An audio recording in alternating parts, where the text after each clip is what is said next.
Hello everyone, this is Gaurav best. Welcome और welcome back to my YouTube channel. जैसा कि इससे पहले वीडियो में हमने डिस्कस कर लिया था आपके सेकंड चैप्टर का प्रिंसिपल्स की मीनिंग क्या होती है, और सेकंड हमने डिस्कस किया था जो हेनरी फेयल के 14 प्रिंसिपल्स हैं।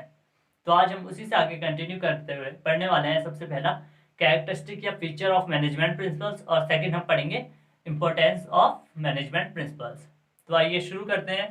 सबसे पहले कैरेक्टरिस्टिक्स ऑफ मैनेजमेंट प्रिंसिपल्स में पहला कैरेक्टरिस्टिक है परवेसिव। जो मैनेजमेंट प्रिंसिपल्स होते हैं उनका नेचर क्या होता है? परवेसिव नेचर होता है। इसका मतलब कि वो यूनिवर्सली अप्लाइड होते हैं irrespective of the nature and size of business. चाहे बिजनेस का नेचर कैसा भी हो, साइज कैसा भी हो, वो क्या होंगे? हर जगह अप्लाई होंगे। वो छोटी ऑर्गेनाइजेशन हो चाहे बड़ी ऑर्गेनाइजेशन हो, चाहे ऑर्गेनाइजेशन का मोटिव प्रॉफिट मोटिव हो या नॉन प्रॉफिट मोटिव हो, मतलब कि चैरिटेबल हो, तो वो क्या होंगे? हर जगह अप्लाइड होते हैं। इसका एग्जाम्पल हम ले लें तो जैसे जो हेनरी फेयर का डिवीजन ऑफ वर्क का प्रिंसिपल है, वो क्या होता है? आपके स्कूल्स में भी अप्लाई होगा, आपके हॉस्पिटल्स में भी अप्लाइड होगा, ऐसी मतलब हर जगह वो अप्लाई होगा। अब उसके बाद सेकंड है आपका जनरल गाइडलाइंस। जो मैनेजमेंट प्रिंसिपल्स होते हैं वो क्या होते हैं? जनरल गाइडलाइंस होती हैं। मतलब कि वो क्या होती हैं? सिर्फ तुम्हें ये बता सकती हैं कि अगर तुम इस प्रिंसिपल को अप्लाई करोगे तो तुम्हारे ऐसे रिजल्ट आएंगे।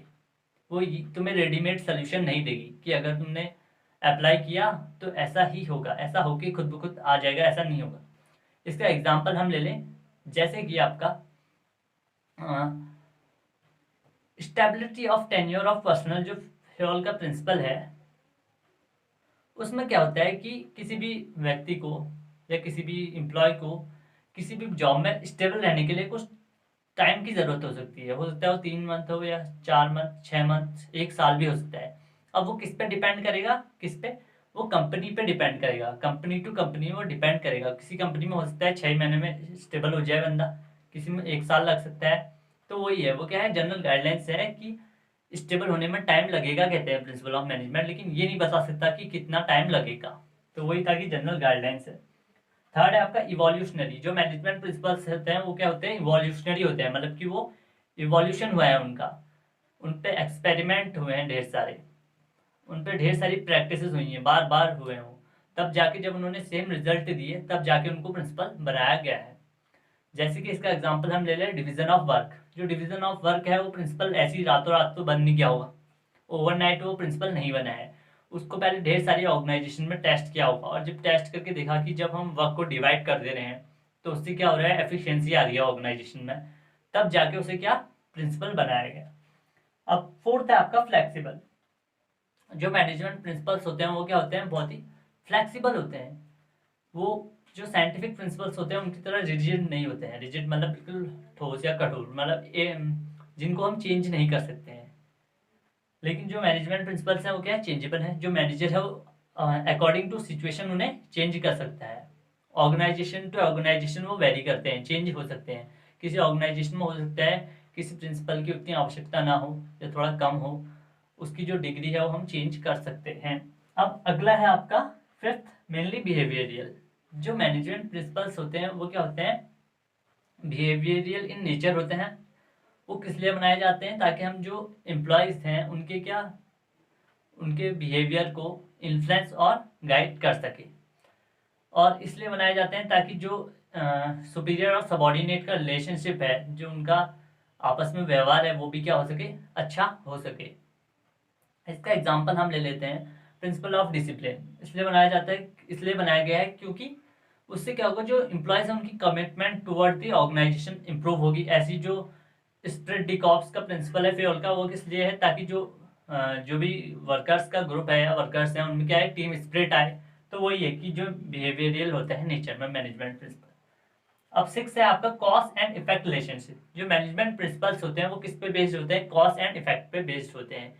इसका मतलब है कि जो मैनेजमेंट प्रिंसिपल्स होंगे वो क्या हमें किसी भी सिचुएशन के बारे में हमें अनुमान बता सकते हैं कि अगर हम इस प्रिंसिपल को इस सिचुएशन में अप्लाई करते हैं तो ये कैसा रिजल्ट देगा, इसका कैसा इफेक्ट पड़ेगा, ये हमें बता सकते हैं। अब क्योंकि हम इसे किस पे अप्लाई कर रहे हैं? ह्यूमन पे अप्लाइड होते हैं मैनेजमेंट प्रिंसिपल, तो उससे क्या होगा? ये हमें एग्जैक्ट तो नहीं बताता है, लेकिन वही है कॉज एंड इफेक्ट रिलेशनशिप पे बेस्ड होता है।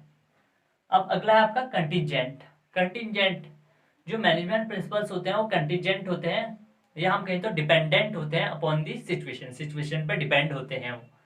हो सकता है किसी सिचुएशन पे उसकी कोई मैनेजमेंट प्रिंसिपल की कोई ज़रूरत ना हो, या हो सकता है बहुत कम ज़रूरत हो, और हो सकता है किसी ऐसी सिचुएशन आ जाए जहाँ पे उसकी ज़रूरत बहुत ज़्यादा हो। मतलब वो वैरी करेगा ऑर्गेनाइजेशन टू ऑर्गेनाइजेशन। इसका एग्जांपल हम ले लें तो जैसे कि टीम स्पिरिट वाला प्रिंसिपल है फ्योल का, स्पिरिट डी कॉप्स, वो कहाँ पे एप्लीकेबल है, उसकी ज़रूरत कहाँ है, जहाँ पर ढेर सारे वर्कर्स का ग्रुप एक साथ मिलकर काम करता है, उस जगह पे उसकी बहुत ज़्यादा इंपॉर्टेंस रह जाती है। और वैसे जहाँ पे सिंगल वर्क हो रहा है, मतलब सिंगल पर्सन वर्क कर रहा है, वहाँ पे उसकी उतनी महत्ता नहीं रह जाती है। तो वही है कि उसका क्या है, कंटेंजेंट नेचर है, वो डिपेंडेंट होती है सिचुएशन पे। तो यही थे इसके कैरेक्टरिस्टिक्स ऑफ मैनेजमेंट प्रिंसिपल्स। अब हम देख लेते हैं importance of management principles. Importance of management principles, तो सबसे पहला इंपोर्टेंस है आपकी providing manager with useful insight into reality. जो मैनेजमेंट प्रिंसिपल्स होते हैं, वो जो मैनेजर होता है, जो भी उसने इन फ्यूचर वर्क करना होता है, जो भी उसका फ्यूचर इंसाइट होता है, उसको क्या करता है, रियलिटी में कन्वर्ट कराता है। अब कैसे कन्वर्ट कराता है, क्योंकि जब तक उसको डिसीजन लेने पड़ते हैं तब तक उसकी नॉलेज होती है, जो वो क्या होती है, इंप्रूव हो चुकी होती है, उसकी एबिलिटी इंप्रूव हो चुकी होती है, उसकी अंडरस्टैंडिंग इंप्रूव हो चुकी होती है, उसकी जो स्किल्स है वो सब इंप्रूव हो चुकी होती है, जिससे कि क्या होता है, वो राइट टाइम पे राइट डिसीजन ले पाता है। अब अगली इंपॉर्टेंस है आपका ऑप्टिमम यूटिलाइजेशन ऑफ रिसोर्सेज। जो मैनेजमेंट प्रिंसिपल्स होते हैं वो क्या कराते हैं, जो ऑर्गेनाइजेशन है उसमें रिसोर्सेज का ऑप्टिमम यूटिलाइजेशन कराते हैं, अगर हम अच्छे से मैनेजमेंट प्रिंसिपल्स को फॉलो करते हैं। इसका एग्जांपल हम देख लेते हैं डिवीजन ऑफ वर्क, जिससे क्या होता है, एक ही बंदा एक काम में परफेक्शनिस्ट हो जाता है, जिससे कि अगर उसमें परफेक्शन आ जाता है तो वो क्या करता है, वेस्टेज करना बहुत कम कर देता है रिसोर्सेज का, जिससे कि होगा ऑप्टिमम यूटिलाइजेशन होगा रिसोर्सेज का। उसके बाद थर्ड है आपका साइंटिफिक डिसीजंस। जो साइंटिफिक डिसीजंस, अब जो मैनेजर होता है उसको डे टू डे लाइफ में बहुत ढेर सारे डिसीजंस लेने पड़ते हैं ऑर्गेनाइजेशन के लिए। अब जो डिसीजंस ले रहा है वो ऐसी तो ले नहीं लेगा कि मुझे सही लगा तो सही, गलत लगा तो गलत, तो ऐसे नहीं ले सकता है उसको। क्या, जो भी डिसीजंस होते हैं वो साइंटिफिकली और सिस्टमैटिक वे में लेने पड़ते हैं, जिसमें उसकी कौन हेल्प करते हैं, जो कि प्रिंसिपल्स ऑफ मैनेजमेंट है उनको देख के ही वो डिसीजंस लेता है। अगली इंपॉर्टेंस है आपकी fourth, meeting changing environment requirement. जो बिजनेस इन्वायरमेंट होता है, जैसे कि मैंने बताया, वो क्या होता है, डायनेमिक होता है, चेंजेबल होता है, इसमें बहुत ढेर सारे चेंजेस आते रहते हैं।